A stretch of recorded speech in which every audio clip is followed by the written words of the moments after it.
Փաստաբան Վահան Հովհաննիսյանը Facebook-յան իր էջում գրում է.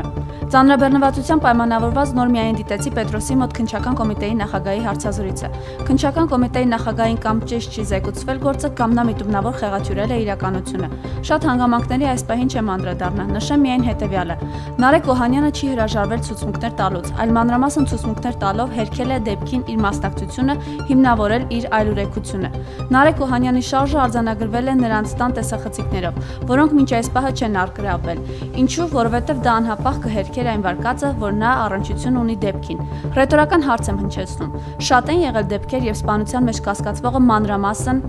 նկարագրի դեպքի պահին, դեպքի նախորդող պահին եւ դեպքից հետո իր ողջ գործողությունները եւ վարույթն իրականացնող մարմինը որևէ կերպ չստուգի ցուցմունքների հավաստիությունը, մասնավորապես նրանց տանը կատարելով խուզարկություն չարգրավի նաեւ տեսախցիկների տեսագրությունները։ Ցավով եմ արձանագրում, որ քննչական կոմիտեն որդեգրել է անթույլատրելի վարքագիծ, ապացույցների համակցության արդյունքում անձի մեղավորության վերաբերյալ եզրահանգում կատարելու փոխարեն ի սկզբանե նշանակել է մեղավոր եւ փորձել ապացույցները հարմարեցնել մեղադրանքին։